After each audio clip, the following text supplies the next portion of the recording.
So while playing with babies can be fun and be really good for your bonding with them, it can also be meaningful and purposeful. Different play activities can help develop gross motor skills, fine motor skills, social and emotional development, problem solving and reasoning, as well as help build their self-esteem depending on the activity. So I'm going to show you a few activities that can assist in using toys and fun to help children learn.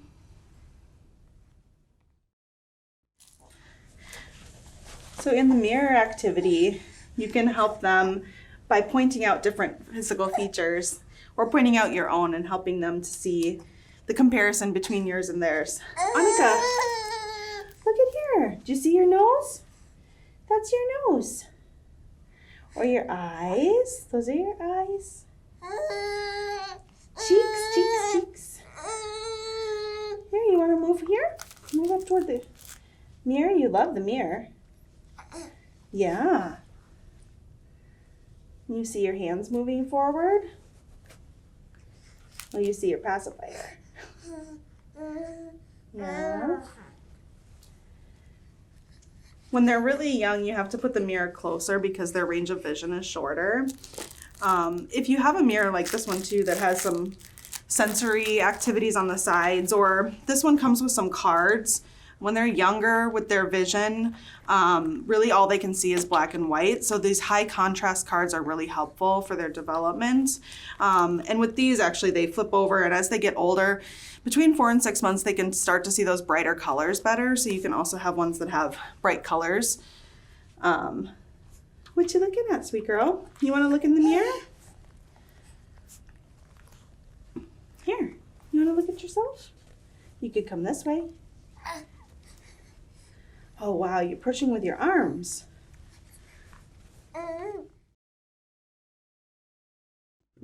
One activity that can really help in terms of their understanding of cause and effect is the timber activity.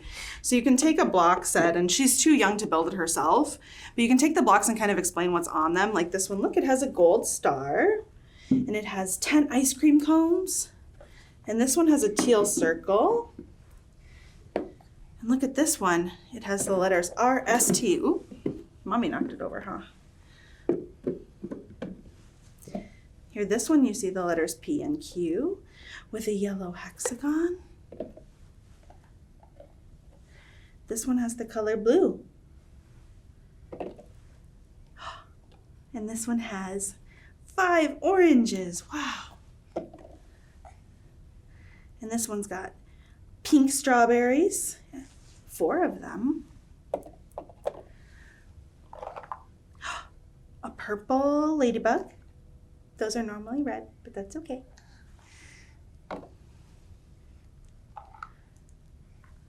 This one has a green caterpillar. Cool, huh? And the last one has the letter A. So Annika, if you push them, they'll fall down. You're not going to push them, but I can show you. Annika, hey, sweet girl.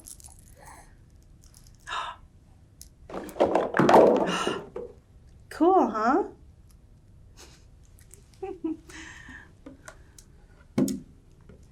Ideally, she'd knock it down herself, but seems as though she's interested in other toys right now. See? And then these all stack back together. Cool, huh? So another really fun activity that's also really inexpensive is to do bubble time. So you can make your own bubble using dish soap, or you can buy some, obviously. This is kind of a fun little machine that she really likes, but having them watch bubbles helps them with their eye tracking, and also when they're reaching for the bubbles, that can help them as well with their gross motor development. So we'll see if she'll follow along with some of these bubbles here.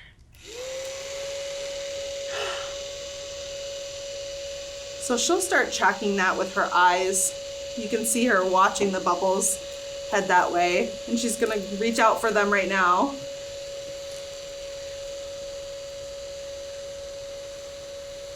And as she's getting a little bit bigger, she's scooting a little bit, so she may actually try to head toward them as well, which is kind of fun to watch. You see the bubbles coming out of there? Oh.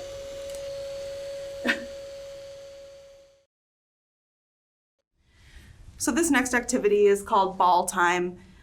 It's really helpful in terms of developing the baby's motor skills, as well as the eye tracking, which is similar to the bubble time activity that I'll be showing you. You can use different types of materials in the balls as well, which helps with sensory perception. And as they get older, they can feel those different textures a little bit better. Annika, you want to come see the red ball with bumps? Oh, how does that feel? You like that one? Would you like to play with this orange one with the divots? That has a different texture. You like the red one? Or you could come over here and get this green one. This one has ribs on the side. Yeah, that's cool.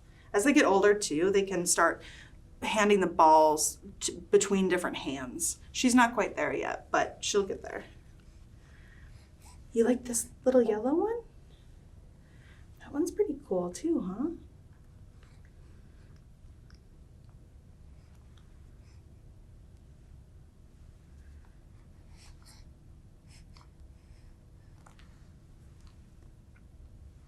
You can also find some fun ones like this that have different pieces sticking out of them and make a little bit more noise. The rattling is also really good for them.